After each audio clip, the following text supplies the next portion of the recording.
South ఆఫ్రికాతో జరిగిన 5th T20I మ్యాచ్లో India 30 runs తేడాతో గెలిచింది. ఇండియా మ్యాచ్తో పాటు సిరీస్ కూడా గెలిచింది. Player of the match Hardik Pandya and player of the series Varun Chakravarthy. Match గురించి కొంచెం డీటెయిల్గా మాట్లాడితే సౌత్ ఆఫ్రికా టాస్ గెలిచి ఫీల్డింగ్ తీసుకుంది. ముందుగా బ్యాటింగ్ చేసిన టీమిండియా 231 runs కొట్టింది. పవర్ ప్లేలో సంజు శాంసన్ అండ్ అభిషేక్ శర్మ వీళ్ళిద్దరు కలిసి 67 runs కొట్టారు. గిల్ ప్లేస్ వచ్చిన సంజు శాంసన్ ఇంప్రెసివ్గా కనిపించాడు. 22 balls 37 runs చేసిండు. ఇంకా అభిషేక్ శర్మ గురించి స్పెసిఫిక్గా చెప్పాల్సిన అవసరం లేదు. తను 34 runs చేసిండు 21 balls. The most important thing, ఒక రికార్డ్ని మిస్ అయిపోయాడు జస్ట్ 13 runs తేడాతోటి. 2016లో విరాట్ కోహ్లీ T20s 1614 runs చేస్తే అభిషేక్ శర్మ 2025లో 1602 runs చేసిండు.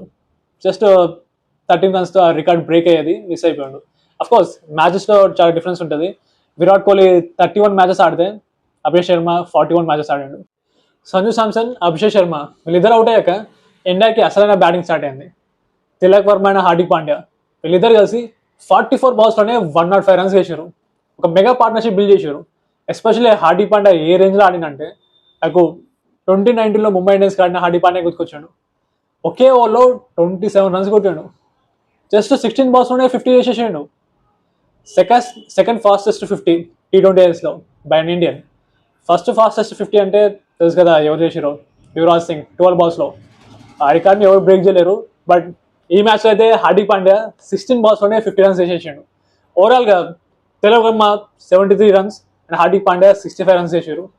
అండ్ లాస్ట్లో వచ్చిన దూబే ఒక 6 ఒక 4 కొట్టడంతో మొత్తానికి ఇండియాకి ఒక ప్రాపర్ ఫినిష్ లభించింది. మొత్తానికి ఇండియా 231 runs కొట్టింది. అండ్ సౌత్ ఆఫ్రికా బ్యాటింగ్ చేసేటప్పుడు వాళ్ళు కూడా 6 overs 67 runs చేశారు. సేమ్ ఇండియాలానే ఇండియా కూడా పవర్ ప్లేలో 67 runs చేసింది.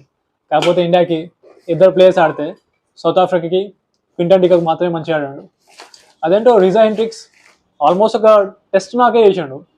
నాకు గుర్తుంది రిజా హెండ్రిక్స్ SA20లో జోబర్గ్ సూపర్ కింగ్స్ తరపున 2 seasons ఆడాడు. అదేం పర్ఫామ్ చేయలేదు. నాకు ఇప్పటికీ అనిపిస్తుంది రిజా హెండ్రిక్స్కి T20Iలో 130 స్ట్రైక్ రేట్ కూడా లేదు. పైగా తన యంగ్స్టర్ ఏం కాదు, తన ఏజ్ 34 ఉంటుంది. ఆయన కూడా ఎందుకు ఇంత ఇంపార్టెన్స్ ఇస్తారో సౌత్ ఆఫ్రికా బోర్డుకి తెలియాలి. ఎనివే పవర్ ప్లేలో 67 runs చేశారు. ఓవరాల్గా 10 overs సౌత్ ఆఫ్రికా బెటర్ పొజిషన్లోనే ఉంది. 118 runs చేశారు. 2 wickets పోయినాయి, బట్ 118 runs చేశారు. ఆ టైంలో ఇండియా కేవలం 101 runs మాత్రమే చేశారు. సో 17 runs హెడ్లో ఉండే సౌత్ ఆఫ్రికా. ఆయన కూడా నాకు ఇండియానే గెలుస్తుందని నమ్మకం ఉండే, ఎందుకంటే లాస్ట్ 10 overs బుమ్రాకి 3 overs ఉన్నాయి అండ్ వరుణ్ చక్రవర్తికి 2 overs ఉన్నాయి. అనుకున్నట్టే ఎప్పుడైతే బుమ్రా డికాక్ని అండ్ హార్దిక్ పాండ్యా బ్రేవిస్ని అవుట్ చేశారో అక్కడితో వాళ్ళ ఇన్నింగ్స్ అయిపోయింది. డికాక్ అండ్ బ్రేవిస్ తర్వాత ఏ ఒక్క సౌత్ ఆఫ్రికన్ ప్లేయర్ కూడా సరిగా ఆడలే.